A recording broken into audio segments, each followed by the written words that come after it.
اور ہم خبر دیں گے آپ کو پنجاب اور کے پی میں عام انتخابات سے متعلق کیس کی سماعت سپریم کورٹ نے تمام فریقین سے کل تک یقین دہانی طلب کر لی ہے۔ بتایا جائے کہ صاف اور شفاف انعقاد کیسے ممکن ہے الیکشن کا چیف جسٹس کی جانب سے استفسار کیا گیا ہے۔ سپریم کورٹ نے اب کیس کی مزید سماعت کو کل تک کے لیے ملتوی کر دیا ہے۔ آپ کے مطابق الیکشن کی تاریخ آگے کرنا درست نہیں، چیف جسٹس نے یہ ریمارکس دیے۔ الیکشن تاریخ میں توسیع کیسے غلط ہے اس حوالے سے بھی آگاہ کریں۔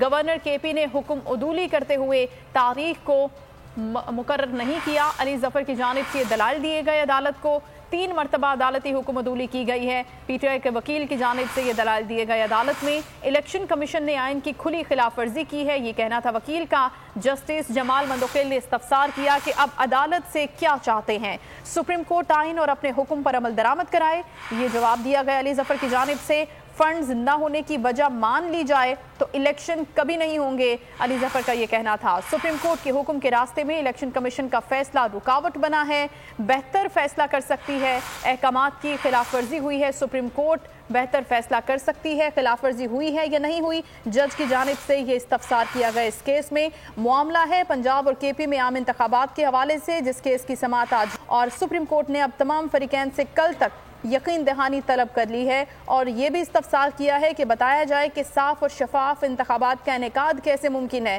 سپریم کورٹ نے اب کیس کی مزید سماعت کو کل تک کے لیے ملتوی کر دیا ہے۔ 5 رکنی بینچ جو اس کیس کی سماعت کر رہا ہے، چیف جسٹس نے استفسار کیا کہ آپ کے مطابق الیکشن کی تاریخ کو آگے کرنا درست نہیں ہے، الیکشن تاریخ میں توسیع کیسے غلط ہے، اس حوالے سے عدالت کو آگاہ کریں۔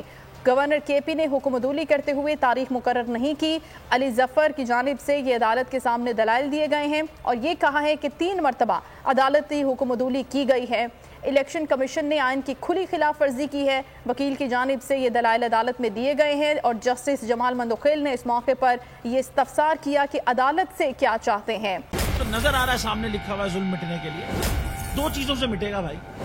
ایک عدل کی کرسی پہ جو لوگ بیٹھتے ہیں نا، وہ عدل کے حساب سے فیصلے کرنے لگے، دوسرا قوم نکل کھڑی ہو ظلم کے خلاف، تو ظلم ختم ہو جائے گا، یا ان دونوں میں سے کوئی ایک چیز ہو جائے یا دونوں ہو جائے۔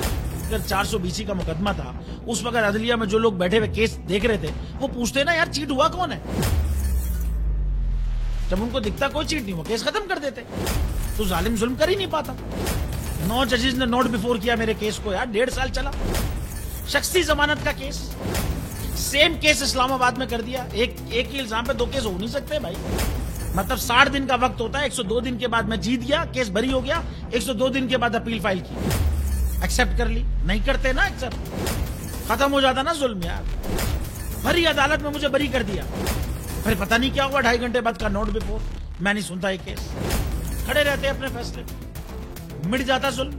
اللہ تعالیٰ نے بٹھایا اس ان کرسیوں پہ ان کو، یار یہ اللہ تعالیٰ کی طرف سے فیصلے کرتے ہیں، تو یا تو یہ فیصلے آئیں گے ظلم مٹ جائے گا، یا قوم کھڑی ہو جائے گی ظلم کے خلاف۔